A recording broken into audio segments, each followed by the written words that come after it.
where people would just be wildly missing every single ice blast because double clicking it. Yeah, or not double clicking it, but just trying to predict it, because that's what the pros did. They'd be like, "Oh, the team fight's going to take place there," and usually they get it right. But you know, old Terry in your pub game, he don't have a clue what's going on. He's firing them off left when they're going right.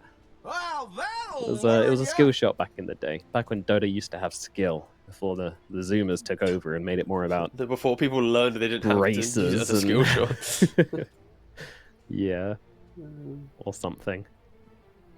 Well, classic EEU match. We are going to have a pause to start things off. This day it is QBFY.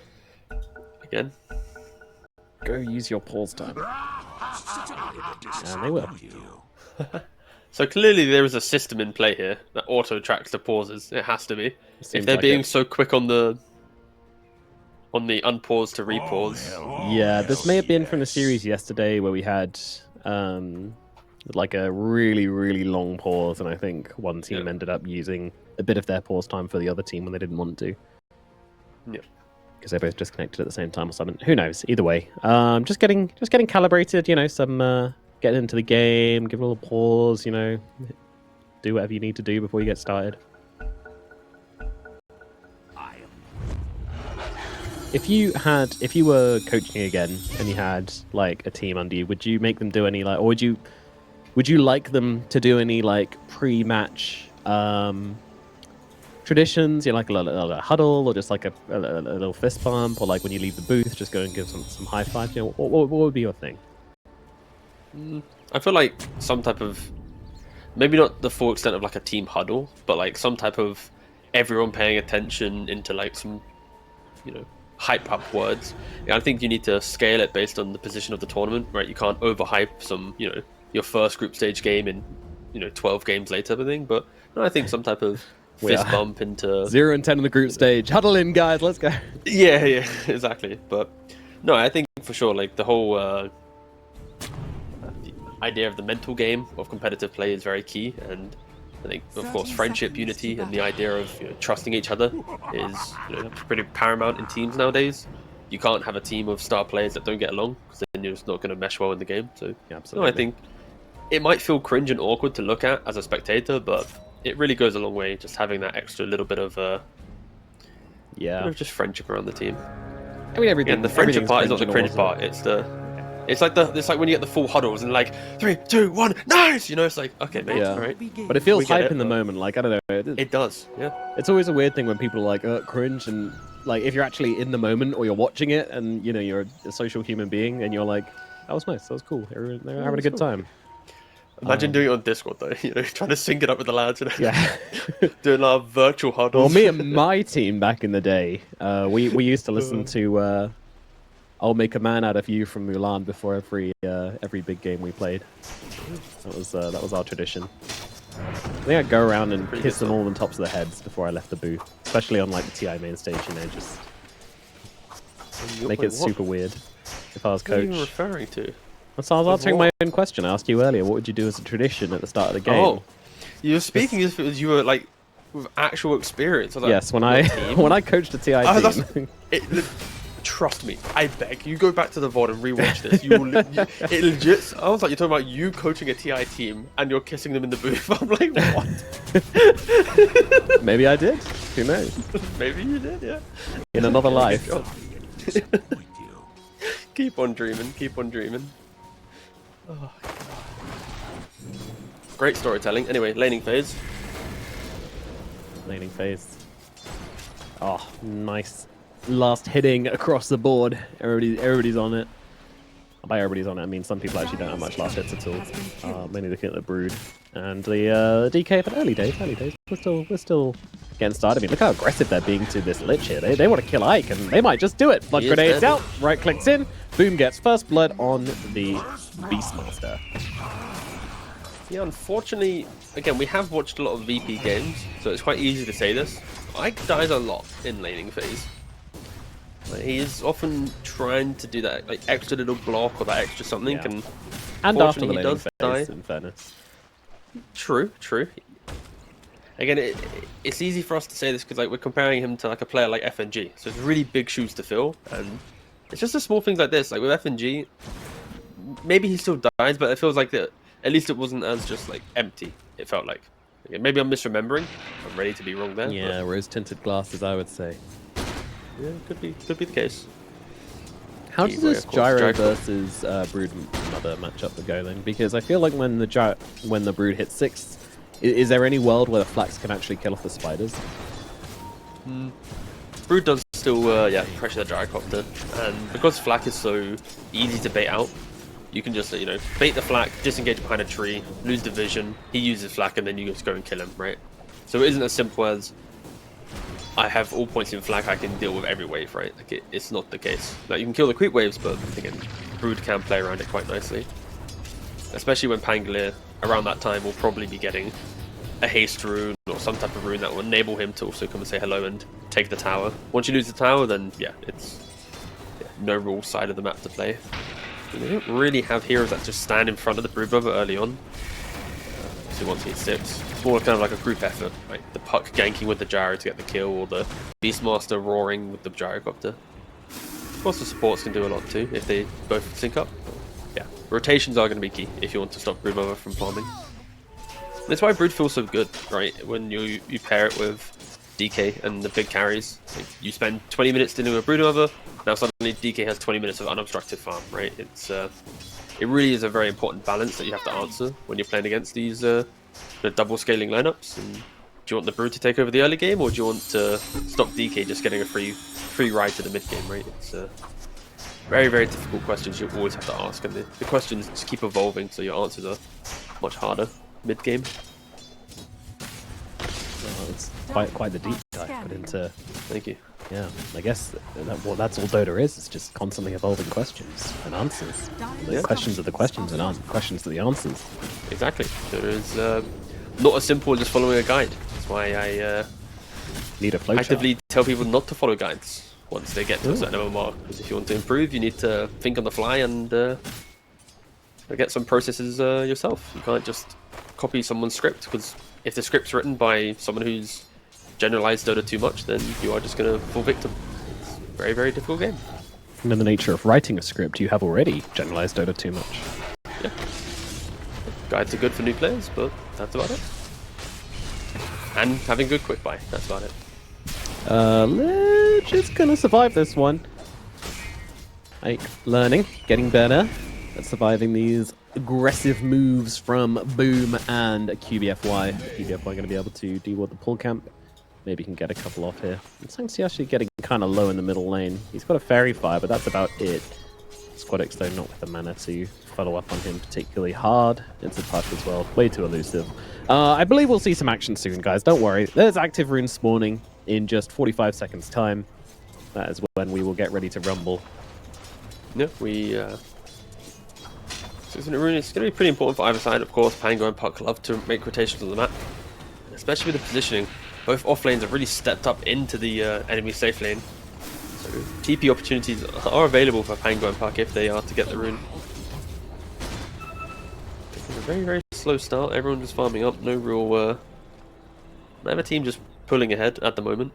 Why is there a bounty or whatever? Antares just gets a free bounty on his way to the power rune. I don't think that should ever happen, but... Trying to get Antares here. Shad is coming for this, my goodness. Oof. He's still going. Yeah, this is moves. Squadix. Okay, Sanctity kind of let him have that. Squadix kind of messed it up and rolled past it, but nevertheless, KO is going to go down here. All good. Antares steals the kill. Yeah, quite an awkward 30 seconds from PuckChamp there, right? Your carry leaves the lane for a couple waves, and you don't get the rune. Of course, the reason why Puck didn't want to jump in, he didn't really have the resources to get, to tank a roll. He would have had to orb out, silence in, take it, and I can see why he doesn't want to risk it. But Hasten's a high value rune to give away. That's a free gank now for the Pangolier, unlocked from the 6-minute rune. All I'm hearing is Sanctity's not a gamer. Fair enough. Not willing to make the extremely high risk, medium reward plays. Yeah, medium reward, yeah. This haste rune probably will get utilized when Brood Mother hits 6. You get the spiders up, then you haste down to the bottom, you kill the Brood. Also, Boom needs to be careful. Yeah. What's very interesting here is that Hasterin, as you say, is kind of passively protecting the top tower, because Boom now knows that he can't go and just shove this tier 1 tower with, like, no cares in the world, because there will just be a haste pang on his face. In fact, there might already be a haste pang on his face. Ooh, are they going to make the read? Are they going to make the read? They're not. Well, QBFY isn't, but he's kind of happy to die here. Boom's sort of watching from the sidelines. Even running in? That was a bit... Yeah, that's... spooky. I mean, Sanctity's coming, but I don't think Sanctity does that much. I could be wrong. Let's see. They're going to be able to set up for a pretty easy coil onto the two of them here, which will cancel out the Rolling Thunder, but so much damage being dealt to Boom. Can he get away? The Phantom's embraces upon him, but Kiritich is going to be the one to go down. He gets off the Roar. The damage, it's coming in onto Squadix. Squadix trying to leave, but Shad trying to chase him down along with Sanctity as well. Sanctity jumping the wrong direction. Squadix is going to be able to get up the cliff and get himself away. Meanwhile, Boom finally gets finished off by Antares here, but Antares is going to pay the ultimate price as Kaori clicks him down. That is not a good fight for Virtus.pro. The start of that fight is what it looked as if Beastmaster was just going to drop, and then he survives that, a sliver of HP, gets level 6 from the DK death, to then hit the Roar and, further the engagement. He eventually goes down. He nearly survived the Grimstroke. If he missed his Stroke of Fate, with the right clicks onto a melee hero, the natural stout procs would have prevented Beast dying. But yeah, he hits the stroke and dies. Still 3 deaths to VP for them starting the fight. It's not going to feel good in Shad. Continuing the charge here. Yeah. I kind of heading back to the dangerous area, thinking he could maybe do something, shove a Frost Shield on this tower or something, but he just ends up dying. And this is great for Shad. I mean, basically what Shad's done here is he said, I don't want to land into Brood. I'm going to go elsewhere on the map. And he's created a great opportunity for his team. He got a kill for himself. Like, he's feeling fantastic at this point, because often you're going to be punished for having 2 of your cores in this area of the map together. There's not enough resources to go around. But you just got a bunch of kills instead, and that feels very, very good. But very pretty arrow drawn by Antares. He wants to fight back into the top side of the map. Yeah, I think the nice thing is just bring the fight, like you're mentioning. It's just go, go, go. Often we see DK go uncontested and Armlet, Mask of Madness, get a couple items. But with this build, like 3 points Barrage, 2 point Flak, you need to be with your Ancient Apparition. You need to try and kill some heroes off. But interesting to know, do they value the Broodmother at all, or will they try and Shad refocus needs help. He needs help. Yeah. All the heals. It's not going to be enough. The spiders are going to do the job. Down goes Shad, and Kaori also going to be killed off here. Squadix keeps him stunned for the spiders to do the work. Swashbuckle to finish the job. Coil is out, but there's a silence out onto the Puck. He's going to be able to kill off the Phantom's Embrace and now look to fight. Notice, still just playing around the side here, but he's not going to be able to save his Pangolier. Squadix goes down, and Terra's also going to be a target here. Boom's running in. Doesn't have the Roar anymore, of course. Already used it. As Notice going to jump in with the Inkswell as well, and that stun's going to help him get the kill onto Boom here, most likely. Right clicks coming on through. Boom will fall at the same time as Antares. And now Sanctity coming, looking for more. Shad is back from the dead and looking to fight and farm and get themselves a kill. It's Sanctity with a triple kill here, taking down both the supports and Pangolier. You have to ask yourself the question a little bit there. Like, why was PuckChamp playing the Gyrocopter back into the Brood area of the map? Like, we already said that there's not really someone who can protect the area where Brood is. So we expect him to play top. He runs back down, instantly dies. Luckily for him, though, the rest of his team does rally behind his death, getting 3 kills. So if they don't react there, then they're losing their side of the map. They're losing to the Brood. They're not killing the DK, and it's just all despair potentially. But they are fixing that problem. It just feels like it was a self-inflicted problem. As did they really want to be farming down here, or at least that close to the webs and that far away from kind of your team? Like the Puck or the Lion just needs to be in proximity to the Gyrocopter if he is farming, with knowledge that Brood's around. We're out on Sanctity here, but Squadix doesn't have the Swashbuckle available. Didn't really have time to use the Rolling Thunder. They're chilling. Now, we do have level 6 on both supports on the side of Virtus.pro. There is an opportunity for double Chain Frost. Alright, how excited are you going to get if you actually see it? Very excited. Okay. I'm happy that you'll be happy. Oh, Sanctity though. He's not looking too happy right now. He needs a second to get off the orb, and he's not going to get it. Although Kiritich goes down on the top side, they managed to get the... Well, no, they didn't even roar him. They just killed him the old-fashioned way. Ice Blast with the finger from the lion. Okay, well, that's also a combo of ultimates you can use, I guess. Shad, this isn't your tower to defend, my friend. Just accept that it's gone. Don't do it. Alright, good. I don't want to see him die to the Brood twice in a row.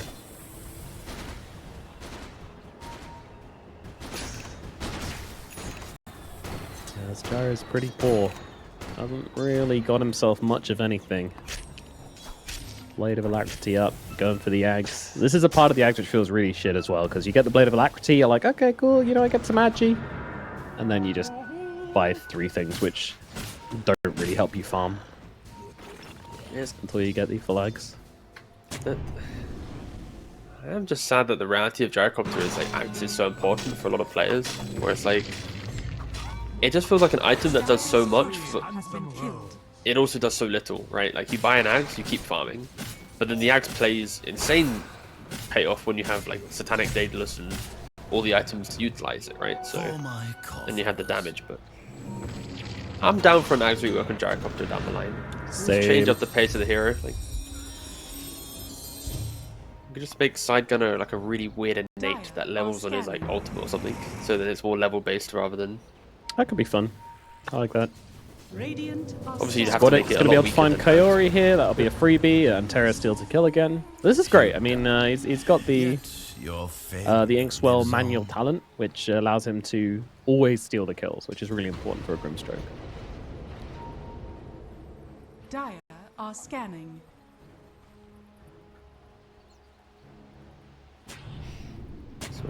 What are Gyrocopter's previous acronyms? I know he had the global cooldown, which no one ever got. And then there was a point where people would buy it like all the time to just shove waves everywhere on the map. And then they were like, yeah, this shouldn't be in the game anymore. And they deleted it. Off the top of my head, all I remember is global. I don't remember. Yeah, I'm not sure there was another one past that point. Or maybe the triple was an axe? I don't think so, though. You know, the triple cooldown, which he just has now. Do not fear. Top tower is under Do you like the triple cooldown, or did you enjoy the, were you a double cooldown enjoyer like it used to be? Oh, hold on, I don't care, as we're jumping into the fight right now, and well, it's just like dying and everybody else running away. How boring. So I just had a look now. Chain Frost. Wait, this sucks. Beastmaster can't There's a get rid lot of of his units, Hawk. yeah. That's why they got the Grimstroke to... That's hilarious. Yeah. Because Boom can never get rid of his Hawk. He can't micro it away or anything. It's always just going to sit there. He's got to keep the rest of his zoo as well. Maybe get Shard just so there's another Hawk for it to jump to. The sacrificial Boom play where he blinks in and just solo tanks it for like his carry. Yeah, I can see it. I can see it. There goes my hero. PuckChamp, they're the ones making the moves, but also VP just building better economy, right? All 3 of their cores farm disgustingly well. DK's got building cleave, Panga with the swash and the wave clear, Brood with the spiderlings. If you ever give these heroes a minute to farm, they are going to take what feels like a lot more from the map than the Radiant side. To be fair, Radiant, again, they have good farmers, just they're actively trying to fight a bit more, which moves them away from jungling. And there is now a pause from Brood Mother. Don't forget, VP was the team that did 5-man disconnect yesterday. So potentially, we might be having that again. Who knows? Nope. Just a little bit of temporary lag. Okay. And PuckChamp is going into the Roshan. Yeah, QBFY has said that Squadix and Anteras are on their way. They've got a double damage rune. What are we going to do about it? We're going to run. Get the hell out of here. This Roshan. Not our bag. This might mean that VP just take it, though. Like, the lanes are in such a good place for Virtus.pro that I feel like they can just go and grab themselves Roshan now, so we'll see. Shield ring on the bottom side. Kirito doesn't see it. And look at this. All 3 VP cores on top at the moment. They're doing great. PuckChamp not looking like they're going to be able to repeat their dominant performance in their last series. Dire's middle tower is under attack. Still, this team does seem to come alive when they can take some good fights, but that's going to be tricky. considering how powerful. Ooh, my goodness. This ancient black dragon just absolutely destroys the spiderlings, though. Another source of AoE damage for the spiders. Pretty good, pretty good. EP though, they still are in the farming period of the game. Boots of Bearing is the next item to be completed from Broodmother in 1 recipe time, and DK a recipe away from the BKB. That's why we're seeing VP not rush themselves into the game. I think they understand that they do have a economical lead. And Gyrocopter, it doesn't really matter. You might have 8,000 net worth, but you really only come online when you have around 15,000. Like, look at his inventory. Ags, Falcon Blade. He needs a BKB now for survivability, especially against Lich and Grimstroke, DK. The stuns, the magic damage. But then he also needs like a Daedalus or a Skadi, right? It's Gyrocopter. The reason why it is like Yatoro didn't really enjoy it now and again, it's basically because of this. So much scaling is required on the hero if you want running over the map using Rocket Barrage and playing a high tempo game. So we do have another pause, this time by Boom. Lag now hitting the side of Lion. Unfortunately, Boom's I think it's disconnecting. Boom. Yeah. Boom did have the 1200 ping earlier today. Yes, yes. New record for highest ping. He had more ping than some people have MMR. Well, technically any ping is more ping than some people have MMR, because there's people with no MMR. I feel like if you've never played a game of ranked, then it's not 0, it's just null. So yeah, but people deliberately get to 0 MMR to, and then sell the account. True. And they're naughty people, and we don't like them. Naughty, yeah. Yep.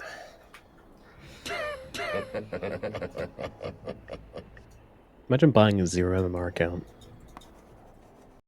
What a pathetic human you have to be like, I just want to beat up the worst people in Dota. To feel good about myself. Good luck with that. Anyway, smoke up from the side of PuckChamp. We do have the disconnect, but when he comes back, they will be looking to make a play on this middle lane. However, Virtus.pro are pretty ready for it. They've got pretty much all their heroes ready to jump in at the mid. The only thing to mention is that they don't have any mobility on their DK, so it's going to be kind of tricky for him to get into fights properly.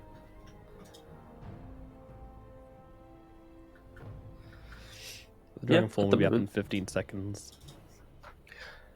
Yeah, though, I feel like most teams and most lineups want to get to the DK. That's why carry players don't often rush to get Blink or Shadowblade, other than, I think Skidder's probably one of the few carries that actively still likes doing like Blink Rush or Mage Slayer Rush from the carry position. Shad did do kind of like a 50-50 version of that build the other day, but yeah, in this game, you know that PuckChamp are going to try and get into your face, so no need for that at the moment. Yerp. I think, yeah, VP, they should tone up or speed up the game, sorry, as soon as they get to the BKB on the DK.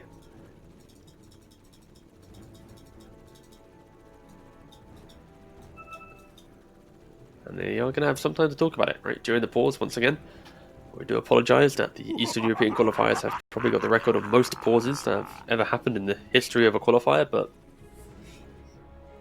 it seems to be internet problems are plaguing all the rosters. It's challenging the SA region from back in the day. Oof. Used to be the cursed region. Huh. I've never looked at Grimstroke's innate ability before, Ink Trail. Adds an effect to Grimstroke's attacks that causes enemy heroes to leave a trail of ink behind them for 4 seconds. Yeah. It's very cool. I think I can't remember if it works on spells as well, but it does say just attacks, but either way, it is a pretty cool concept. Vision is always quite nice. The issue is, I feel like if it is just attacks, like right clicks, then it's not that important for Grimstroke. Because realistically, other than like the first 15 minutes of the game, you're not right clicking heroes from a support, right? You're casting spells. So if it is only right clicks, then my one request to the patch notes and Valve in the future would be maybe add it to his first and third spell, because they are ink based. So when you attach the ink to your opponent, it could maybe last for say 2-3 seconds rather than 4 or something like this, and then you then always have like a little bit of additional temporary vision based on you connecting on your spells. Could be quite nice. Yeah, I like that. Could also give maybe like true sight then- for like 2 seconds or something, because you know, like ink is on them, blah blah blah, fades away. And then give him a shard or something, which gives him the ability to activate the ink trails to make every hero on the map draw an ink trail for the next like 10 seconds. You can't see it, but if you see the trail, you know there's been someone nearby. You know, like when you're cooking Maybe a longer than dish 10 seconds, and then you but- start adding too much seasoning. You just Then you added get like a no whole such thing. pot of cinnamon to our dish for no reason. And now it's delicious. Now it tastes like something. It makes you feel alive. Well, let's see if VP can remain alive whilst PuckChamp are smoked. Heritage has just walked into everybody. I mean, they do have the damage to bring him down, and they will be able to do it. There you go. The hero dead. QBFY is going to trade his life for this one. As actually kind of gets caught up here as well. Ink swells out. Double Chain Frost bouncing around, but how much is it really going to do? Well, a lot to Boom, because he just cannot escape it. They will eventually dissipate as they kill off Antares and Squadix, so it was pretty. Didn't really do anything, but it was pretty. Oh, Puck's now gonna kill Lich, maybe? Oh, yeah. Fuck, no interrupt. I mean, in fairness, 2,300 damage dealt by the Lich. You know, that was the only thing which really went well for them in that fight. Unfortunately, they lost their DK straight off the bat because he just kind of wandered into the river and died, so not how you really want to be starting these engagements, but huge win for PuckChamp. Yeah, also the damage was just split across a lot of the Beastmaster summons. So as much as Lich ult does damage, it's just not doing pretty much anything. And you know, after during the pause, we're saying, oh, okay, VP, just get a BKB on DK, then they can reset. Instead, it's like they stop farming the BKB, they run to the river for like a random 18-minute rune. Who cares? Creates this fight. PuckChamp instantly take it. Of course, you can never really anticipate the smoke, but. Yeah, just a little bit of a lapse of judgment. Of course, the pause can do that to you in PuckChamp. They capitalize on it, and now Boom's a top net worth from being, below all 3 cores of VP just to overtaking them very quickly. All the spiders just dead in one right click with the axes. What is he going on the Beastmaster? Oh, he has. Oh my gosh, he has a full BKB. Oh! Boom is a big, big boy. Yeah, Shad. he's the biggest. Yeah. Shad gonna go into the pit with Boom. Start to take this Roshan. Not really any sort of answer going to be coming out here from the side of Virtus.pro. Even though they do have their cool big pog combo available, as we saw, it doesn't really do much with all these units around for it to bounce to. That damage is just going to dissipate.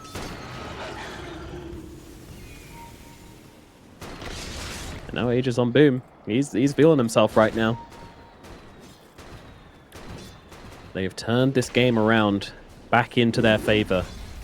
This is going to be a huge breath of sigh of relief for Shad, because he actually gets to go and farm up and find his items now whilst his team plays the map. Shad will come online this game. You would hope so from your carry. Well, the thing about gyrocopters is sometimes they just don't. That is also true. They are probably, I think Gyrocopter is probably the closest version to Naga Siren, where Naga Siren isn't picked because every item feels like she needs more for damage, and then she doesn't do damage. Gyrocopter is like the middle ground between what Naga is to what most carries are. He very easily in difficult games can just become that. Hold! I need another 4,000 gold. Hold! Another 5,000 gold. Yep. Supports. Ooh, nearly dying to Tormentor. Yeah, I love it But when not the though. core doesn't show any signs of slowing down on the Tormentor as well. They're just like, Get out! You leave. I'm you staying. made your own Yeah. choices. I'm sure there's a pro player Tormentor leaderboard somewhere to to track who's died the most to it. Pretty sure Toronto Tokyo is probably topping the leaderboard at the moment, but Where's my pension? Yeah, he does love dying to a Tormentor, doesn't he? he just commits his HP. Oh, this is...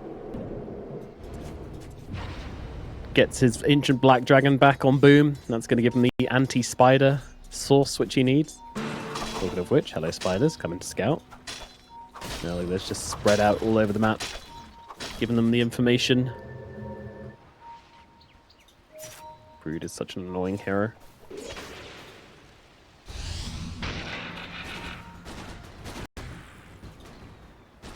On the flip side, those spiders are a resource. You are using that resource to kind of get out on the map and get a lot of information.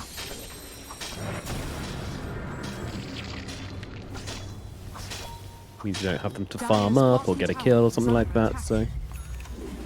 Always looks really strong when you see those spiders roaming across the map, but there's always a payoff for everything. You can see a little bit of hesitation coming out from PuckChamp here. They have this Aegis on the Beastmaster, but they're not fully committing to this tower. You don't really need to with the Helm of the Dominator. Or Overlord. Smoke wrap around, but Corey, he's in position to break it. Kaori. Oh, they don't see him. They don't. Now they see him. He's gone. He's toast. Jared's just dead. Wait, what? What happened to Gyrocopter? He died in a single Dragon Tail. He took 1100 damage from DK in 2 seconds. He took 760 damage from Pango in 2 seconds, and he took 500 damage from Lich in 1 second. My guy just got deleted. I mean, his positioning, he was trying to hide, right? Like, he doesn't have an SMY yet. It was on the courier.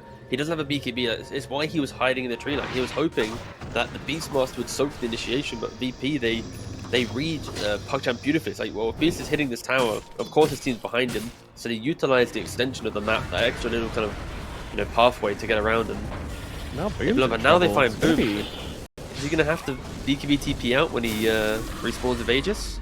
Oh, nice stun from QBFY. Yeah, okay. Spiderlings won't be enough to finish the job. Squads though, he's coming in. He wants to use your target. He's going to find it. Oh, Puck, he's in trouble. No Yules available. So greedy, rushing for this Parasma on Sanctity. And this is a price you will pay if the Grimstroke is in position to get these Phantom's Embraces off on you. You are just dead. There is no way you're clearing that thing off before the entirety of Virtus.pro collapses onto you, so... 2 big kills for the side of Virtus.pro, despite having an Aegis on the side of PuckChamp. This one hurts.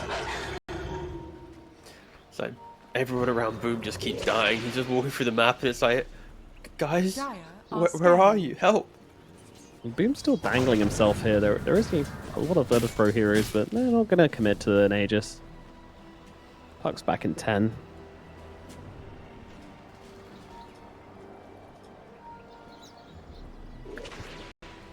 Overall good map movement there from VP, punishing PuckChamp. Again, PuckChamp kind of entered this very like rigid part of the game where it's like, you have Aegis, must progress map.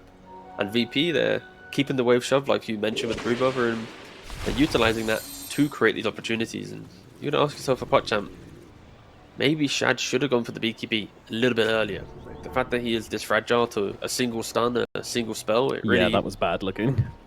Yeah, but of course it's hindsight, right? Like, if Kaori breaks the smoke, because also one thing, he was behind the tree, DK broke smoke, walked into tree line, Kaori then in the same second walked out of the tree line, then finding the Pangolier and dying. If he had stepped out a millisecond earlier, DK would have killed AA, Jari would have been able to then disengage.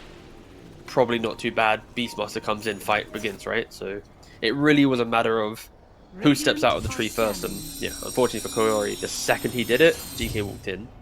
But because of that, we now have to ask the question, should they be in that position if Shad maybe just had a different item, be better, blah blah blah. But yeah, PuckChamp, even though Beastmaster is having an incredible game, his carry is not really ready to step up to the plate and take the fight to VP. Oh, very nicely trying done. To kill Pango, but I mean, they are going to get him. The supports get it done, and now the Roar coming out onto Kiritich. Boom, though, doesn't really have anybody to play with, but the Soulbound's going to come out. Boom just going to pop the BKB. Won't be connecting with anybody. A Shad on the sideline, silenced up. This is awkward here. He needs to get off his damage, but can't really just stand and deliver it. The Ice Blast's going to come out onto him. Chain Frost, sorry, but he's all right. There's Notice doing a bit of dewarding as well. They're slowly getting more ground on the side of Virtus.pro. Boom, though, slacking up the axes onto Kiritich. Kiritich got to be a little bit careful. There's so many debuffs and poke coming out from the side of PuckChamp that he has to back himself away. Holding on to that BKB the whole time, by the way, on the DK. Yeah, it's not really showing a chance to use it. It didn't really need to get... He wasn't pressured, right? So, yeah. No. Good discipline. It was kind of refreshing watching AA Lion just blow up a core, right? Like Vortex plus nice, Finger. yeah. It was a lot of damage. Still, we're also learning how little damage the Gyrocopter does. He has 14,000 gold, but even with a Roar, he's like, you know what, that DK? Sorry, boss, that ain't me. So he walked away. Of course, VP, they understand this. They are very confident roaming around the map. You've got Phylactery Orchid on the Broodmother, always ready to put a hero to half HP. And the fact he still doesn't have any Dispel for the Orchid really does just kind of scare the Puck from wanting to be too aggressive on the map. They're just hugging their side of the base. It's like the items right now of PuckChamp are holding them back on being able to play into VP, whilst all of VP's items feel like they're ready to kill, to hunt, to make the next move. As we see here, right? It's like Blink Parasma, you're dying instantly in a team fight if you get out of position. There's no utility really online, just a blink. There's a 4-star on Kaori, but now another jump in from Swiddix. Yeah, Kaori's leaving this time around. They were looking to try and pull off the same thing, but without Finger, I feel like that's a little bit ambitious. Would you just end up the kill away? It's fine though, dragging VP off the map. A little bit more space to slowly but surely get this Gyrocopter online. Alright, he's going to have his BKB soon. And then we're going to get a damage item. Then Gyrocopter's online. Nope. Need another one. Uh-oh. Gyrof is kind of farming here. They're not going to check though. So Shad will be alright for the time being, but if he goes for this wave, he may be a little bit dead. Oh, Squadix shows. There's a sigh of relief for Shad. He's still... No way do you go for this. Oh my god, run! That was a crazy, crazy good wave to go for. Will he get away with it? He's still needing to run. Virtus.pro are chasing, but I don't think they're going to find him. Gyrocopter gets away. Thank you, Sanjin Yasha, giving him the movement speed to get himself out of there. While the rest of PuckChamp, they'll head up to the top side. They know that it's looking likely there's going to be a Radiant Roche spawn. There's a chance they could... I mean, okay, if in a world where Roshan respawned immediately, then there's a chance they could actually take it before it went down to the bottom side. So they are going to check just to make sure.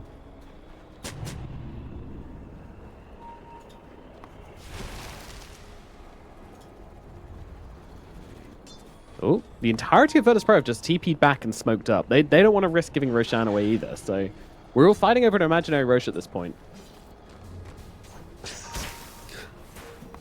Both teams. 5 for 2 here. He's going to respawn in a minute 10, so there is... Depending on how long the fight lasts, it could spawn after. Ooh. I see. Boom. Gonna get locked down a little bit here. He's got a chance to get off the BKB, but not if the Dragon Tail comes through. But Kiritich not looking to drop down the damage just yet. Shad holding his own BKB as well. Doesn't quite want to pop it yet. And now, off we go. PuckChamp just gonna head out to the other side of the map. But look at Virtus.pro. They're already starting the long journey across the map. They are gonna try and go all the way. You cannot take that portal. We've seen so many teams try and fail to take the portal in the past. Is under attack. It's nice to see. Boom. Kaori holding the Radiant side.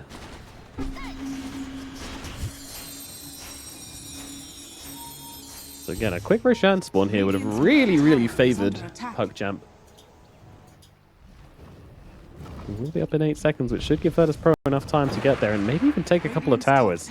And if they do just entirely give up Roshan here, then a couple of towers going their way isn't the worst thing in the world. Fortification comes out just to clear out both creep waves, both catapults, but actually the top catapult's absolutely fine, so at the very least they will lose one tower. But Roshan is up, they start taking roaring, it. Yeah, the roar of retribution. Help me, I'm dying. I mean, there's no way Okay, this is, to me, a little bit bewildering. I understand, obviously, the map play, PuckChamp was already ready, making the moves first, setting up, but like when you look at the items of VP, like this is, like, if you get Aegis with this lineup, like, you're looking at high ground, you're looking at trying to break your opponent, but PuckChamp, of course, set the foundation, put the fear in VP, set them back a little bit, and because of that, they're able to get it themselves, and maybe VP are just respecting the burst potential, right? Like, again, we don't see much AA in pro play, but Beastmaster, Puck, AA in combination, DK with Aegis steps up to the high ground, like, he's going to lose his first life instantly. Like, there is no hero that can actually deal with the amount of just burst damage that these heroes bring because of the AA enabling all of it, especially with the Ice Blast. So maybe because of that, they had a little bit more hesitation, not really caring about the Aegis, but more about the taking the right fight on their terms. One interesting thing I would say, though, about VP's choice not to do that Roche was that they just played every corner of the map like they were pushing in 2 waves whilst like 3 other heroes were farming at the same time. So They actually were able to farm themselves 3k extra gold over PuckChamp in the time in which it took PuckChamp to take Roshan. Would an Aegis refund that 3k gold to the side of PuckChamp? And that entirely depends on how they use it. You would imagine so, though, right? Yeah, to some degree. Oh, we've got to pause. We can talk about it a little bit longer if you want. Sure. I mean, incredibly impossible to answer question. How much gold on average does an Aegis get you? So, I think it depends on, obviously, lineups and whatnot, but this Aegis will probably, I think, if anything, stabilize the game for PuckChamp. It won't be one that creates economy, but it's one that prevents VP from turning this into like a 16,000 gold lead, right? Because with Aegis, you choke out your opponent, you don't have to go high ground, you just farm an extra set of items whilst your enemy does not much. So obviously it varies heavily game to game based on the style of both team and draft, but it's just when I click on Gyrocopter, that's the only reason I don't see this economy being fixed through the Aegis, right? Like, Yeah. he does 200 damage right now. He gets hit by a single Jewel Breath. Or Brief Fire. I keep saying Brief Fire, sorry. He takes hit by a single Brief Fire, losing 30% of his damage. Then it's just difficult. It's very difficult for PuckChamp to fight outside of course, like I mentioned before, the AA with the Beastmaster, with the Finger of Lion, the Park, like that is burst. But your Gyro still doesn't really do much. If anything, Shad needs to just run into the fight. He needs to be a bit more of a damage soak to then enable everyone else to pop off. Because he himself, if he enters like too late, he's not really doing much cleanup. Of course, he is. You could argue an item away. Either the Butterfly or a Daedalus or a Skadi could potentially help him there. Well, I think Skadi is pretty high value this game. Yeah, that is true. Versus both the spider and the dragon. Yep, exactly. Well, here's just an army of spiders just leaving the jungle. Yep, alright. No black dragon to clear through these. No ice bomb either. Sanctity looking forward. Angolier playing with the idea of using Rolling Thunder here. They're looking on this ward here. If anybody shows in this area, they should die. Sanctity walks into the area, smoke pops, and he dewards it. The Aegis carrier walks into the area. That's funny. They're just looking for the one non-Aegis carrier to walk into that area, but yeah, PuckChamp. They know what's up. This ain't their first rodeo.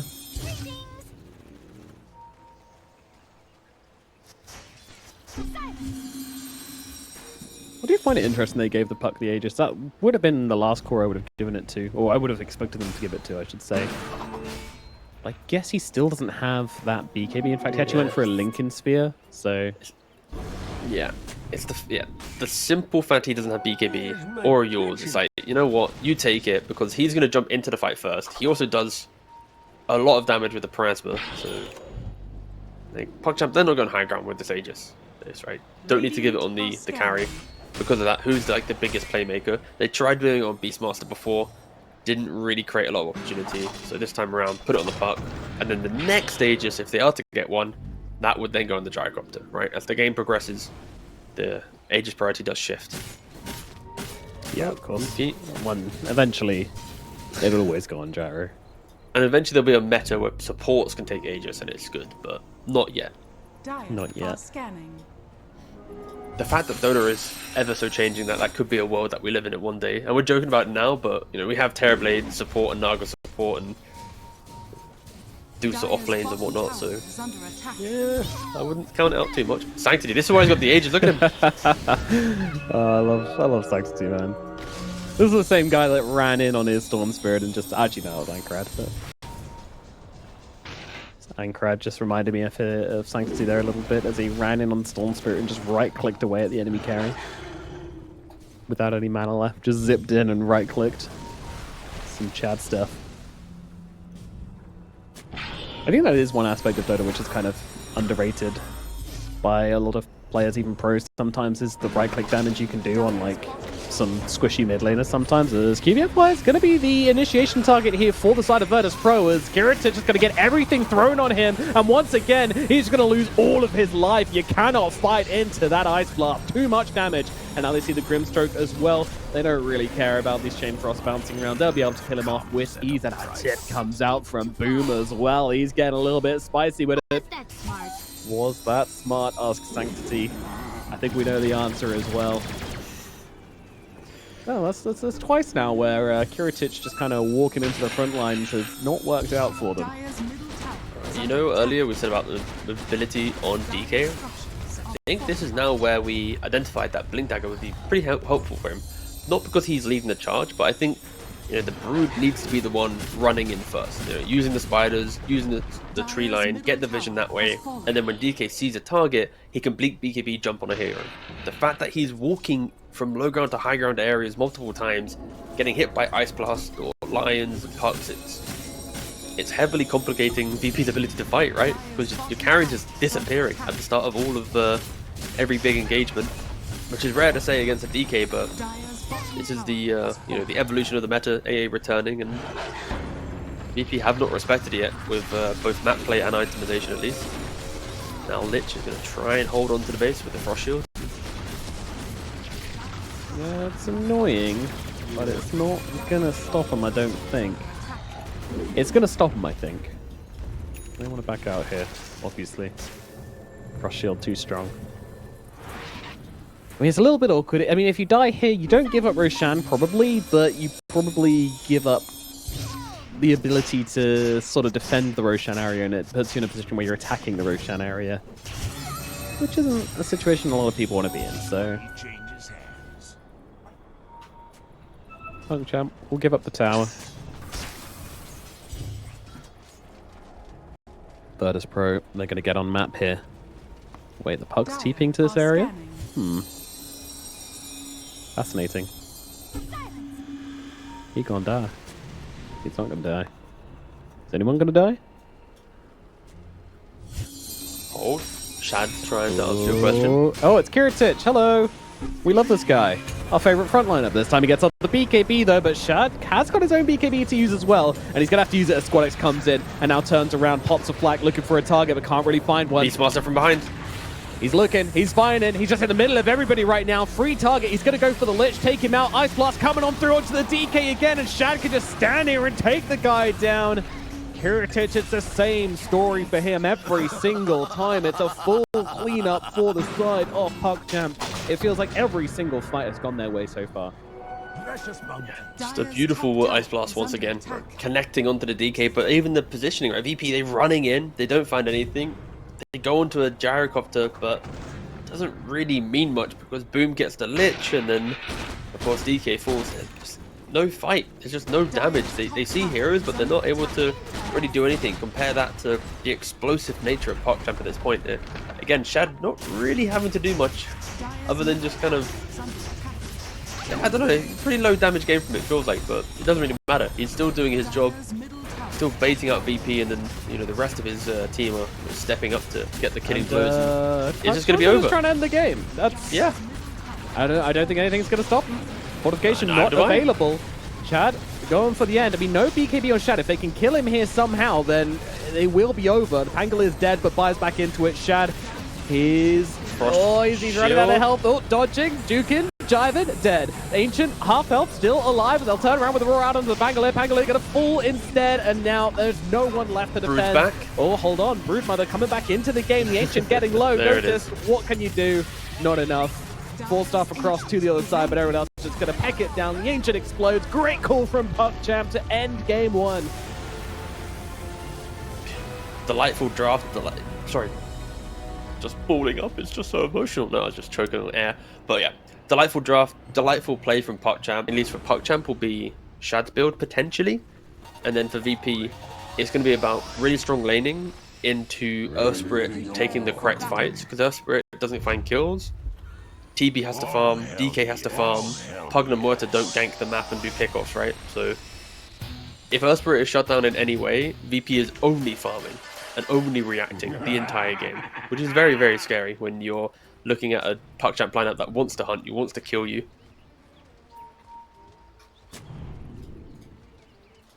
Interesting. I agree. I definitely agree. I think there is a world in which the TB can kind of do more than that and can get these lanes shoved out, get a bunch of farm, hit his pipe, and then hit those kind of core items, and they'll just kind of out-efficientize PuckChamp this game compared to last game. I feel like that's their approach.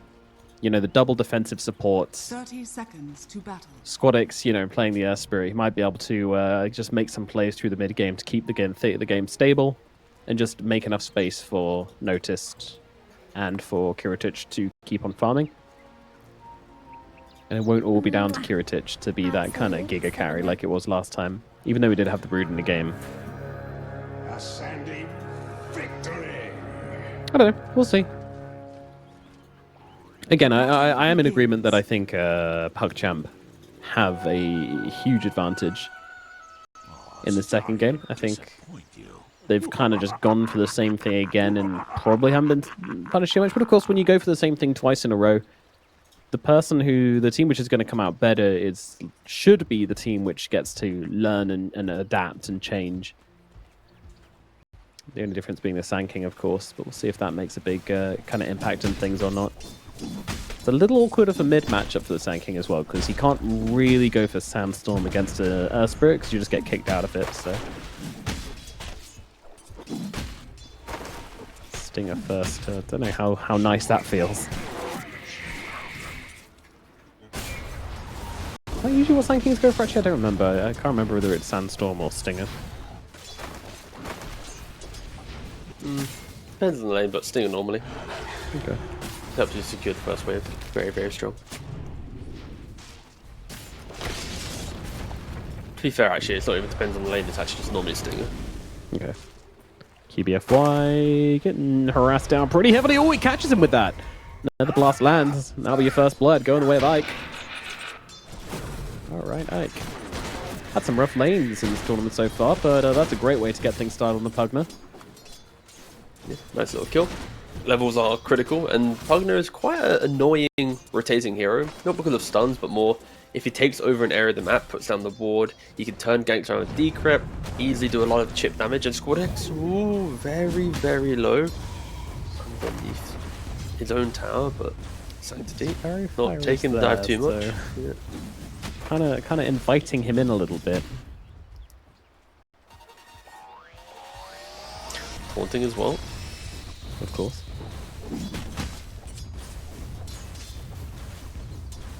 Is your taunt key on like an important key that you like to press a lot, or is it on a kind of an off key that you don't like pressing too much? Mine's on C, so it's not too far away. Definitely accessible. That's a pretty high value key, if I say so myself. Yeah, it is. And that's for a talk, yeah, right. I feel like anything past like Y, G, and B for non-legacy players is kind of... Actually, you know, Y, H, and B, that kind of area of the keyboard is all... That's your barrier. That's my barrier, yeah. Yeah, that's for pauses and chatting. Yeah, and... talk to team, yeah. Yeah.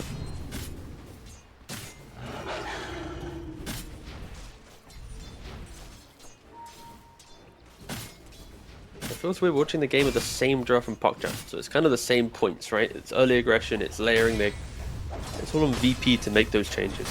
It's not often we have lineups which are like near identical from game to game. Of course, it is kind of a true test for VP here. Like, your opponent who beat you hasn't changed anything. This is really testing your ability to understand why you lost during the best of 3, right? Because if you just lose again, it's like, well, we showed you how we beat you. How did you not learn? Ooh, Sanctity. I thought it was going to get kicked back, but body smash was on cooldown. Cooldown, yeah. Yeah, no, it's also really kind of painful if you lose this game as well. Like, losing to the same draft twice is going to feel pretty awful. And we're saying the same draft. I know they swapped out the mid laner, but it's not a significant The concept difference. is still the same, yeah. Exactly. Slightly more frontline oriented due to the mid lane switch up, and a little bit more damage than a puck in the mid game. We're trading off the insane scaling of a puck. Not the Sankey doesn't scale, just not to the same level, and not with right click certainly. As I having to back away again, but QBFY is going to be really careful because these Nether Blasts are going to take him out if he doesn't keep his distance from the Pugner. You can see Ike fishing for it, trying to look, see if he can pick up the freebie. Keep the Empire going to salve up, keep himself healthy. And likely that'll be an end to the action on the bottom lane. At least for now. Though saying that, they're actually moving aggressively onto Curative, but Curative is way too tanky to go down here, so Yeah, they just you know, pressure, poke him. denies. Yeah. Remind that they want to try and kill him, but they can't. What on earth was that Fortify for? Not seeing a lane anywhere that's using it, so Nope. bit of a misclick it seems. I actually just don't have Glyph bound anymore, just to be safe. I got very good at mine's flicking past your my... barrier actually, so. Oh, is it actually? It's past the barrier, I see. Okay. Yeah. I need a foot pedal, just That's a terrible idea. That'll be the easiest no, one to misclick, sure. how much are you moving your feet when you're playing Dota? I don't know. I do move my leg up and down a lot, but Yeah. maybe if I played Bristleback, I'd become like the best in the world. I'd just be spamming the quill, so like off cooldown, or I'd be the most out of manner in the world.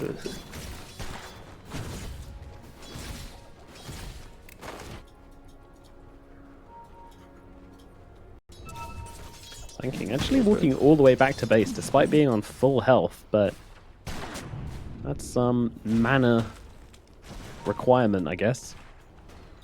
Yep. And the 6-minute rune is spawning, so he wants to have full resources to make sure he can fight for, you know, potentially an active rune to then enter into the game, enter into the map and Pugna.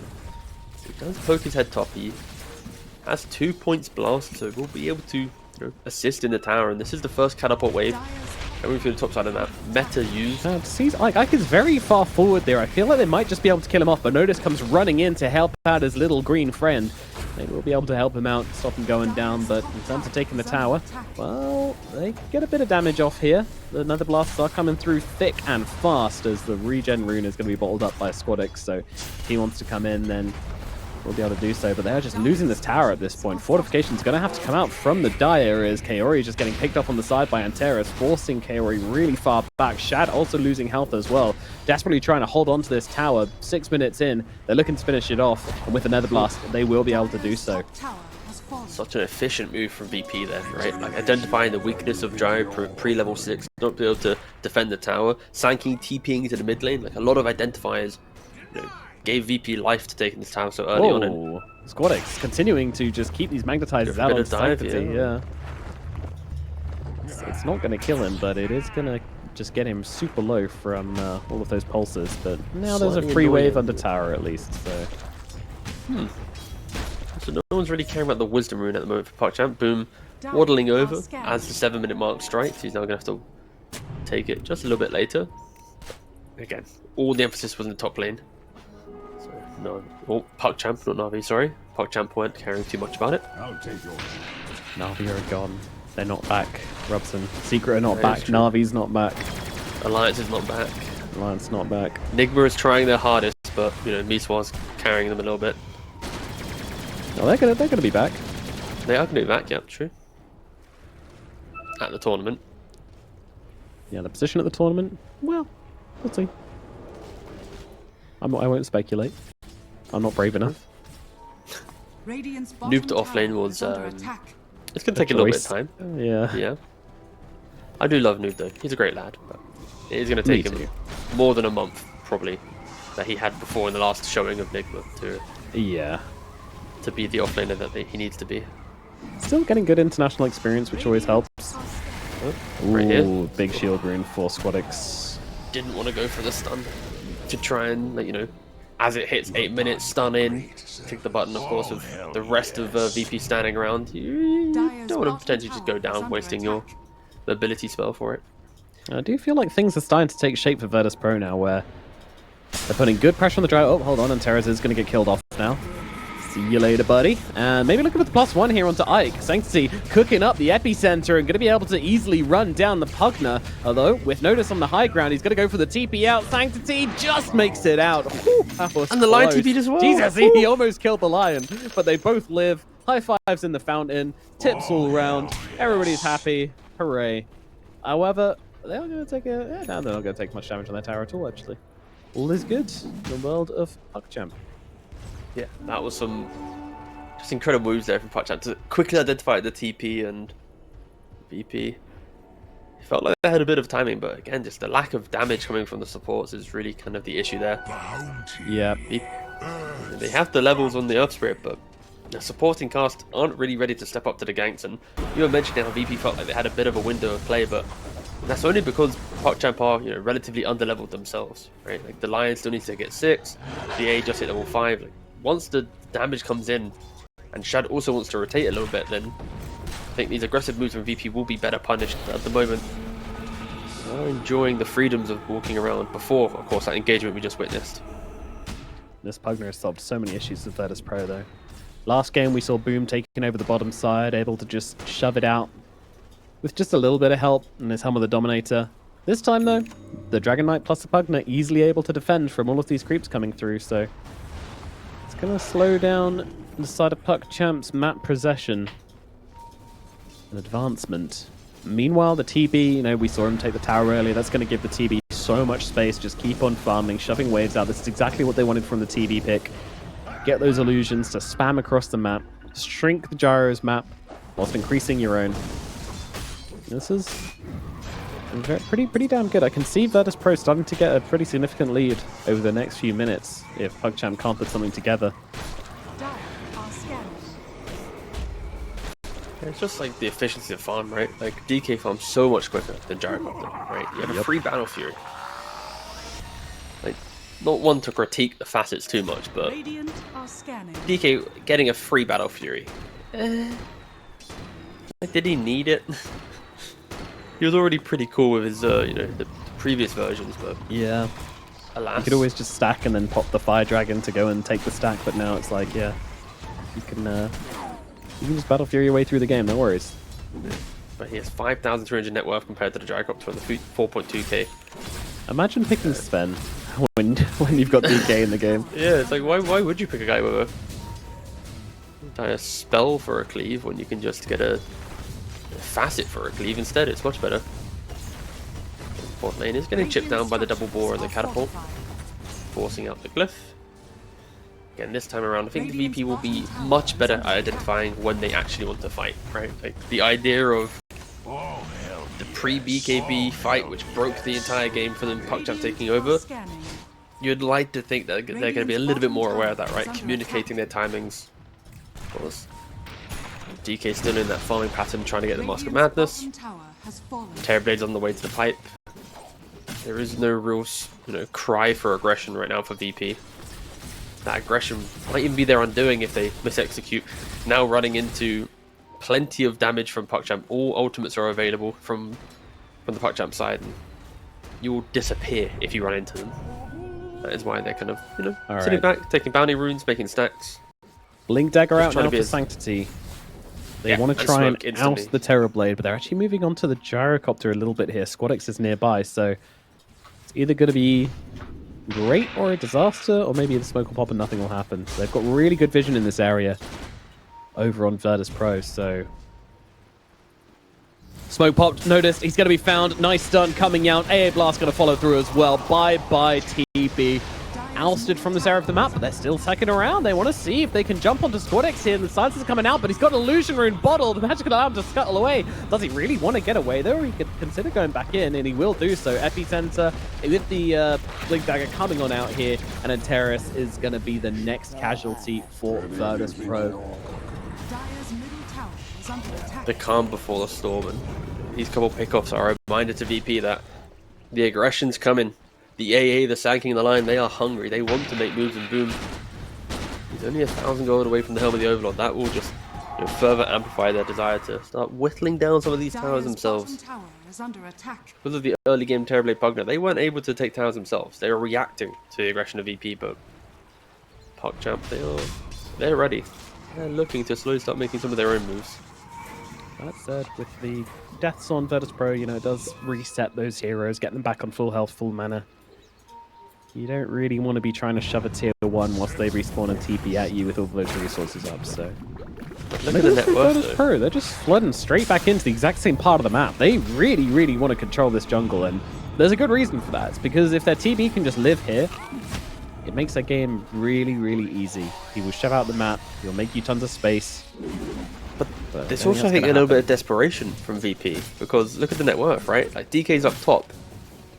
And now all these moves that they're making, it's forcing the Earthspirit and the Terrorblade actually to kind of drop down the pecking order, right?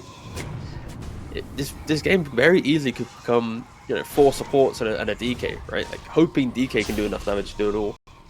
Especially as PuckChamp are kind of evenly farming up on all of their cores. Just takes another couple rotations from Earthspirit to shut his own game down, and Yeah. he won't really be able to farm up. So I think VP need to be very careful. Like, this is... The next 5 minutes can really make or break everyone's game, and now Immediate getting jumped. invis coming out from Squadix. Doesn't matter though. They've got the vision down. They've got the sentry there. No one kill him off. Squadix got again. Random tip towards Kiritich. I'm sure what that's about. It's called the, you know, I don't know what the name of this tip is yet, but it's the, you just take someone who's not having any impact in the engagement, you tip them to remind them that their impact is, you know, indirectly occurring here, right? Like, DK, you're farming, your team is dying. Your farm better be good, because when you enter the fight, your team's already died a couple of times, right? Like, it's It's a really good strategy in pub games as well, because it's going to cause their entire team to go, why are they tipping that guy? Yeah, he's not doing anything. yeah, exactly. Yeah, screw this guy. And causes internal warfare. Yeah. So- If you're ganking a team and the puck doesn't TP, you just tip the puck. Now the puck's like, wait a second, why am I getting tipped? And he's like, wait, puck, why weren't you there? And he's like, hey, whoa, whoa, whoa, whoa, what, you know? Exactly. It's a very, very smart tip game. I think this is the future of tips, and it should be the way that we do competitively to win tournaments use tips. There you go.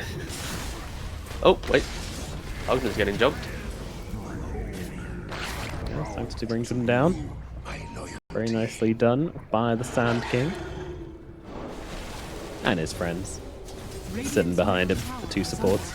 See, this is what they kind of want to do with the Earthspirit on the side of Virtus.pro, right? They want to have Squadix running around, rolling in, and having the Muerta and the Pugna behind him, ready to back him up and find the kills. That's going to allow the DK and the Terrorblade to go and play the map, to go and shove out waves, and to just get loads of farm. But they're not being able to do that, hence they're not getting loads of farm, hence this TV's not really fulfilling the job you want him to in this game.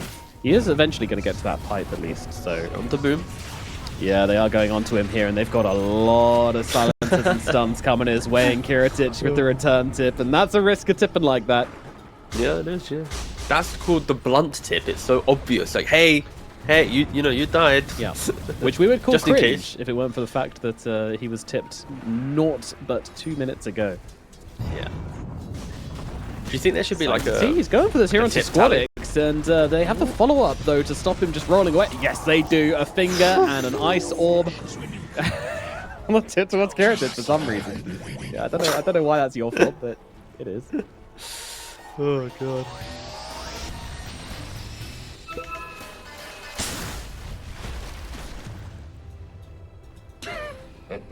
It's the silence between them as well, which is deafening. No one's even saying, like, why are you tipping me there? What? Yeah, it's just... I think that's just accepting that the tip game is the tip game, and, you know, it gets thrown between the lands. Shad is doing a little better farming this time around. Of course, he went straight for the Agnims, right? He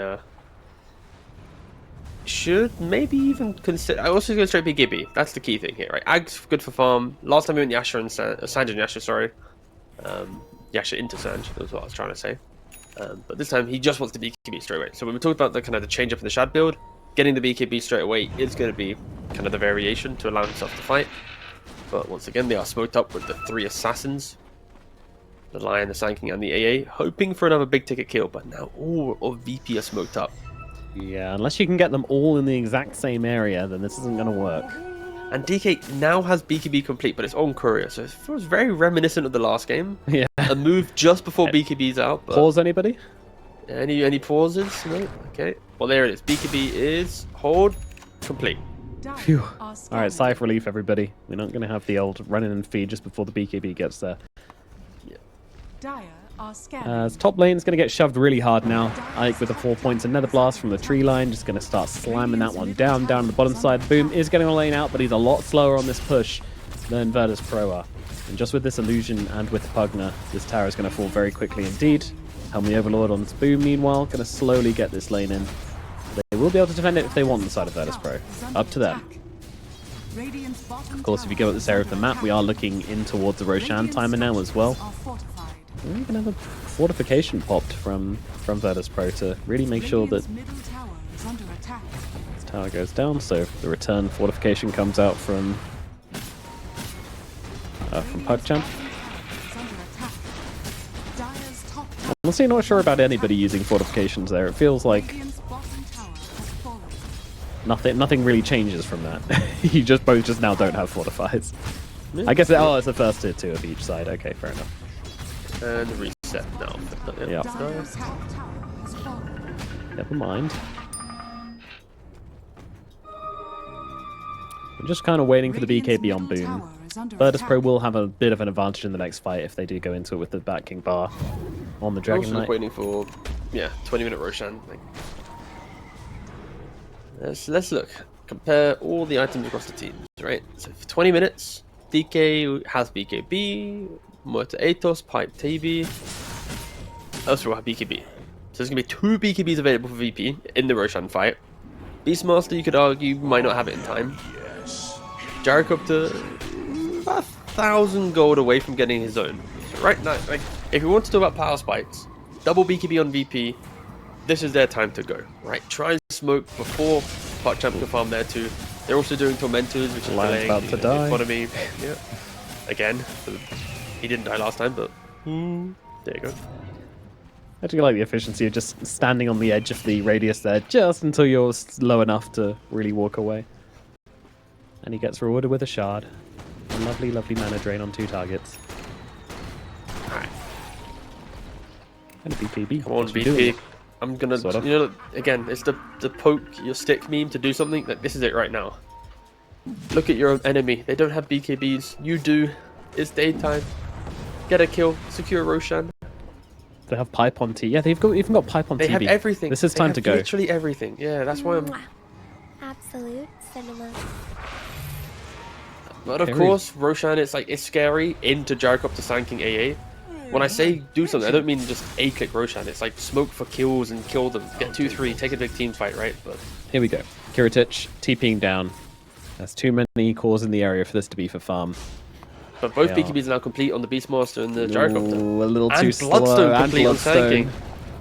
So it's like And 1.5 minute window of them, finally rallying to get to go. Both Oh, teams now hell have yeah. even timings. This is a Big real smoke scrap we're gonna time. see. Yeah. All right, BKB's up. Now, the one risk here is Sanctity having the Bloodstone instead of the BKB, so there's a potential to just blow him up before he even gets off the epicenter. Let's see how the fight engage. Both smokes gets popped. They know they're going to know where to go on PuckChamp. They can't really risk the Lion dying first here. He needs to get himself away. SquadX just getting upon him, but Magnetai is actually missing somehow. Not connecting onto anybody. Notice taking some heavy hits on the front lines here. He's got to get himself back. Sanctity looking about, thinking about committing for this one, but his Blink Dagger keeps getting cancelled by this pesky Nether Ward, making it very awkward for the side of PuckChamp to come in and really fight this. I don't even know what the Nether Ward is. I think they might have killed it. So They did. no more Nether Ward now. Maybe that's the invitation. The red carpet they need. Re-smoke now. Or if they find Shad, it could be huge. They need to kill him in time. And Sanctity's right behind him with the stun ready.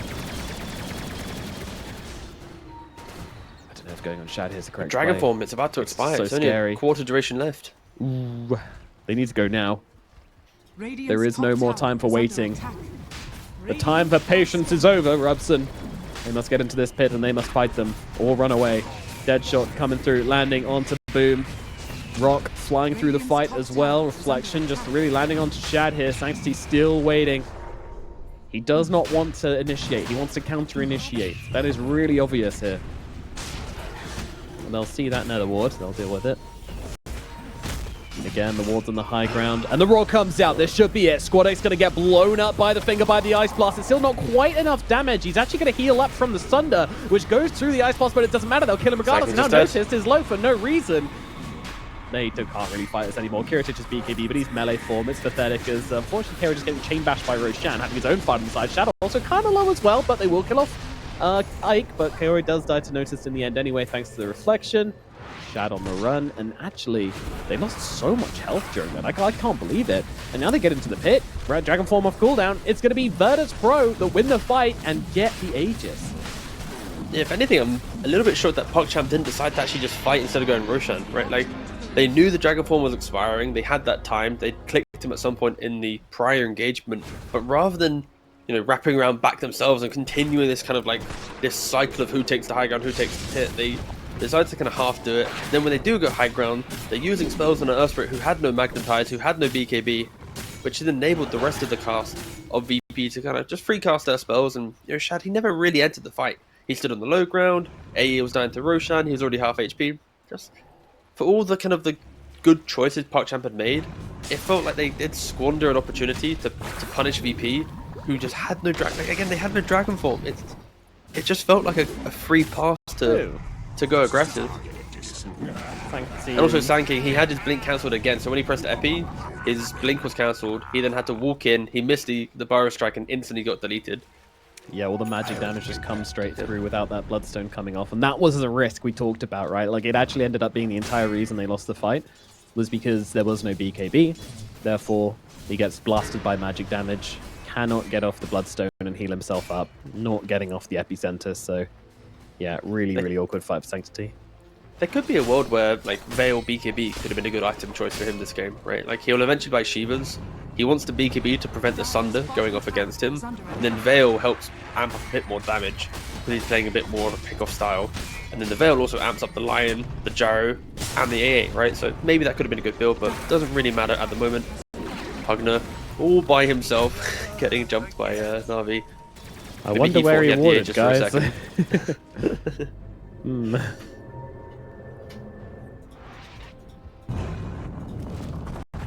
Central? I guess not.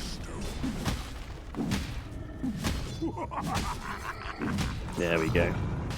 Get that Observe Award. Get your bag, Kaori. I am wondering what Kaori's going to buy. He's been sitting on about 2k gold for a little while now, and it's just going to be the Solar Crest. Nope, it's going to be a Glimmer Cape. Dire are scanning.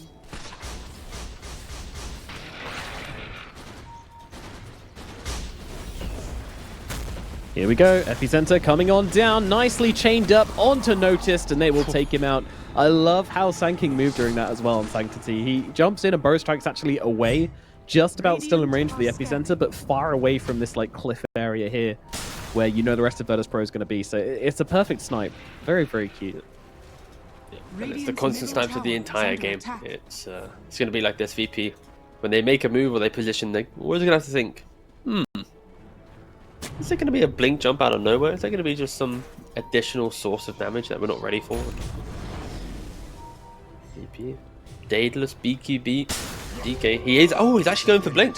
That is a change. We asked for this in the previous game to deal with the Ancient Apparition, and this time around he's thinking about it. So, yeah. Shad going for the BKB earlier. We wanted that. He's doing it. We wanted the blink on DK. He's doing that. Kind of hype. We're seeing. It's very validating, isn't it? Yeah, they're listening. Well, they're obviously not listening to the cast, but they're they might be. Kind of in tune from the changes from game 1 to game 2, at least. They're agreeing. There we go with the cast. That's the better word. Allegedly listening to the cast. Oh, here it comes. This word again. I love it. You can say anything if you put allegedly on there. Yep. I think it's funny when they just blatantly did it. That's the best one. Tier 2 tower being pushed a little bit here. They want to make some use of this Aegis. Heritage, though, I mean, if they somehow kill him life 1 without using those big ultimates, and they can easily kill him on life 2 with like some Roar and Ice Blast. Oh, big jump in from the Earth Spirit here. Roar still a bit of a from Boom, but not really willing to commit. Sanctity, they find him. No BKB, no chance of surviving that. I mean, if they did have BKB there, just killed inside the Dragon Tail duration. He's going to lose his life. A very, very uncharacteristic fail there for Sanctity. As he just TPs in and dies. And that's really going to open up the high ground now for Virtus.pro. Notification comes out. Will it be enough to push them away? Probably not. Back to the high ground. Kiritich Noticed with the Metamorphosis. Getting to work here. Kiritich being thrown a couple of spells his way. He has to be careful though. Aegis expiring in 15 seconds. You've half HP. There's plenty of stuns to layer the stuns during the the final seconds of Aegis, and that's why he does step away. Like an Earth Spike, into a Roar, into a Hex. You know, that A just boom disappears, then you're dead. So they only take the tower. And Sand King, he also during that time he started buying components for his BKB, so he skipped out on his buyback. Doesn't really matter though. 700 gold away from a BKB.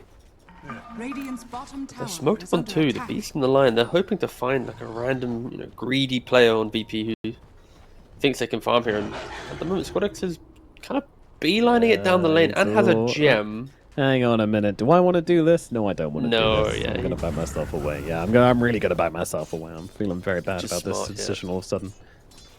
It's the old, you know, start heading to a lane. You're probably thinking about items or something. Then you're like, okay, do I actually want to go to this lane? You think about the map, and yeah. See, if that would mean not a single thought entered my head. I'm probably thinking about Radiant Food. are scanning. Oh, hell yes. QBFY. Gonna start setting up for this Roche. It's a very long way out. I almost feel like this is too early to be kind of establishing yourself in this area, especially because well, you just gotta hang out here for a really long time now. But I guess PuckChamp are willing to do that for the next 5 minutes. Yeah. I mean, VP's playing quite close together because they respect the pick-off potential of PuckChamp. So then if PuckChamp play together, then you know, they know that if VP mode can move, it's probably going to be minimum 4 or 5 carries doing that move, right? So I think PuckChamp know that because of their actions, you know, they have consequences and they now have to play in a certain style. They can't just be split on the map. Oh, and DK actually didn't even care about going for the Blink Dagger. He went straight MKB. Because the Gyrocopter just showed Butterfly, but he had components for some time. So he revealed he wanted to go Butterfly, which gave plenty of time for Kiritich to pivot his build and now go MKB. I don't really like it when you buy items that are, you know, counterable. Like for example, like the Butterfly. I feel like you need to disguise it a little bit better. Like just having the component doesn't really help too much compared to the value of an uncounted Butterfly for 5 to 10 minutes. But yeah, Shad revealing his build to the VP, and in doing so, won't be able to stand his ground as much, of course, against Terrorblade and Earthspirit and whatnot. Might be a little bit helpful, but nothing crazy, especially DK. That's the one you're trying to itemize against. And yep, he's got your number. He certainly does. MKB and gonna be pause. out ready now. I don't know, I could feel this pause coming. I don't know, I just in the back of my mind, it's like, we haven't had one yet. We're kind of destined for it. Lags, always multiple lags as well, never singular. Not a single, not one packet, always many packets.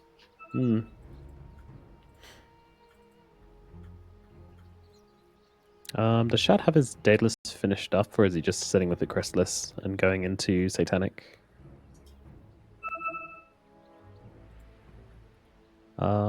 It is just going to be Chrysalis and Satanic, okay. Interesting choice. What interesting stuff is going on. I mean, we've only really got... Out of the supports, Muerta's got the Hurricane Pike. Which, you know, it's okay. Pisavale does some decent damage. Being able to maybe knock a Sand King out of his Sandstorm or just get away from him with the Epicenter is always going to be really nice. That's a reason for the full Hurricane. TB Sanjin Yasha, not really big surprise there.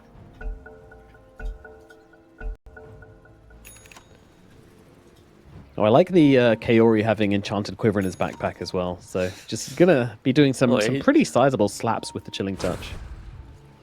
Yeah, he also does the 4-4-0 build, so he doesn't even level it during laning phase, but of course, as the game progresses, you know, we'll take it. He's just preparing for the, what is it, like, he goes Hurricane Pike himself, wasn't Insania where he had like the double Rapier, yeah, the consumed Ags. He wants to replicate that in some capacity. I am a huge fan of Ancient Apparition Aghanim Scepter. It's so fun when it comes out.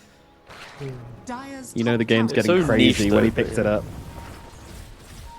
Well, yeah, you have to be somehow in a position where... Well, you're basically cosplaying Enchantress. You just pay 4,200 gold to be Enchantress.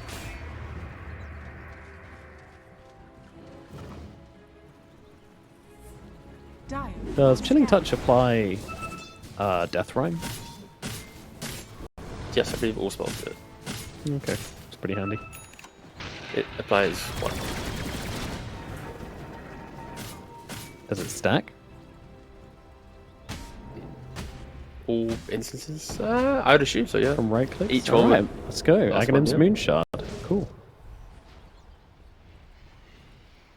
Roshan respawning in just 47 slim seconds. Virtus.pro set up already in the pit. Scan is out. Now there's a little bit of urgency here from the side of PuckChamp as they just don't know when Roche is respawning. It could be up already. They don't have that information, but you can't just run in like lunatics. Once again, Virtus.pro never a fan of just being too obvious. Sanctity now has a BKB, so can show first. Should be able to get off the epi. Boom. This is a big wraparound here, but they're going to find him in the trees. Great spot here from Squad Expert. It doesn't matter. Boom. He gets on the BKB. He turns around. The Roar comes down onto Kiritic as well as the Ice Blast coming on through. Kiritic getting low as Shad just stands and delivers the gyrocopter, turning everybody inside out. Triple kill for Shad. QBFY the only casualty so far. They'll close the gap onto Antares as well. And Sanctity will claim that kill. That fight was over before it started. You jump onto the Beastmaster. You don't have the lockdown to take him out. He gets off the Roar, sets up for an easy Ice Blast from Kaori, and Shad can just get off the damage. And especially as well, the Lion. It's because the Lion who got the stun off during the BKB, sorry, the Beastmaster getting jumped. Lion did just enough to ensure the BKB of Boom and then the Roar. So it's like the What a hero. Lion. Yeah, what a hero. He goes down, but enables his team to take the fight. And yeah, like you mentioned, as soon as you hit that Roar on the DK, Koyo instantly, boom, Ice Blast. You now cannot stand your ground. If you get, less than, what is it? How much is it? 20% or 30% HP? Or it's still 12, 13%, my bad. So 30% HP, you are just going to disappear. So also, it's why you don't see Satanic being queued up by the DK. It's just not an item for him, which is also a critical item for him. It is the item of DK, why he is so strong. And yeah, he does actually kill it now, so yeah. Is he actually going for it? Ooh. I don't know. I mean, I feel like we wanted the Blink. I still feel like Blink's the item here, right? Like, yeah, I'm still 2 games in a row. I'm still waiting for my Dragon Knight to buy a Blink dagger. I mean, he's cute. It's in his quick buy. He wants to buy it, but he's like, maybe not. I just feel like a Wind Waker or something is needed by. He just needs a way to reset. Yeah. He can't keep doing this. Jumping in, getting out. Like it feels like the moment that Ice Blast lands on him and he can't move. Oh, hold on. The Gyrocopter's going to be losing his Aegis here by the looks of it. Doesn't want to BKB on the first life. The rest of the team are really not here. They're running over. Boom's going to just pop the ult down onto the Pugner, but Shad just has to leave. But they're not being allowed to leave. The right clicks are coming through. If he crits here, he's dead. He doesn't get the crit. Shad might get away, but oh my god, the Lion does not. 1,200 damage on that crit. Sanctify also trying to get himself out of this one as well. He's got a Burrow Strike available in just a second, so we'll be okay. They don't have the protection. But VP just comes striking straight back again. They take the Aegis, they take the Lion, and they completely defuse the threat of PuckChamp. Shad just had like no respect for his opponent there. Like, his positioning was so wild. Like, yes, you got an Aegis, but your team just wasn't around you. VP aren't just going to let you just, you know what, good day, sir. My apologies, Mr. Aegis Carrier. Take to my tier 2. We shall... Are you in our top lane entirely by yourself? Oh, no, but you see I have an Aegis. Oh, carry on. Please do, sir. No, of course not. They're going to punish you. Like, he's lucky to escape. And also, like, not more of his team just falling, so, okay. Little blunder of judgment there from PuckChamp.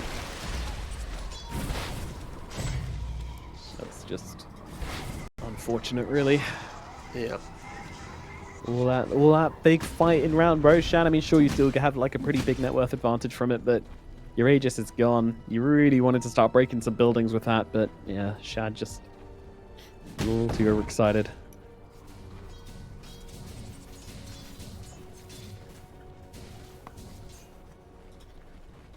Dire are scanning.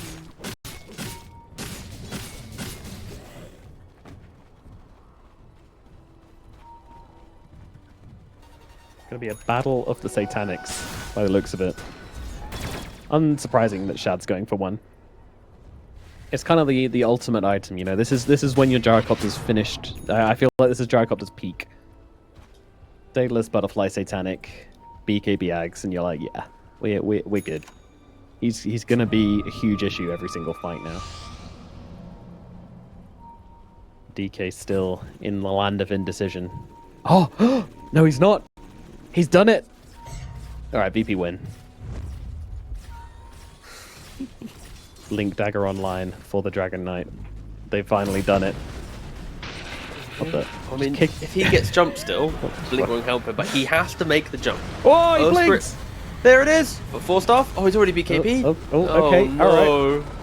Hold on, Sanking's trying to make it good for him. He's going to stun him. Oh, beautiful Ice Blast coming in deep as well, but Sanking's got to get back a little bit. Shad's just jumping into the middle. Holy moly, Satanic is out. The damage is in, and the Chad turns up to the fight, and he's taken down everybody. They've got no response to this Satanic Gyrocopter. Recognizing, I mean, there's no BKB penetrating stun. What's to stop Chad from just running at 5 heroes, popping BKB Satanic, and killing them all? Honestly, nothing. And you know, we're hyped for the Blink Dagger from DK, but we wanted him to like use it in a different capacity. Like, you can't just it jumps onto a gyro in the river, doesn't respect the AA. Like, we're not buying Blink to jump the gyro. We're buying Blink to make sure you don't get get the angle on the AA, right? To reposition from the whole reason we wanted the Blink. It's fine, whatever. It's it's rough. There's a lot of pressure coming out from PuckChamp, but to be fair, 3 did fall, so there's only 2 cores waddling around the map right now. Get him. Red kill on Terras. Not enough damage even. Kind of being distracted a bit there. Very distracted. Kid chasing a butterfly off into the jungle, away from the towers. Yeah.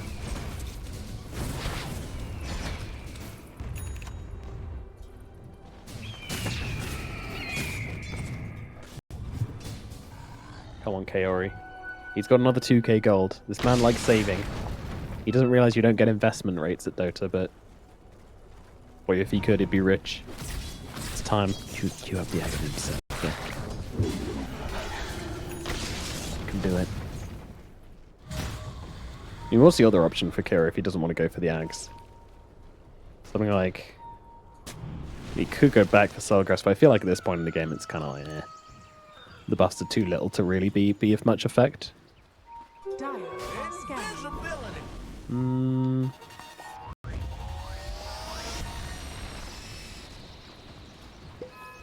I won't mind a Wind Waker, actually. That could be really good. Oh, that's alright. I was just saying what the Ancient Apparition goes for next. He's kind of done his supporting duty.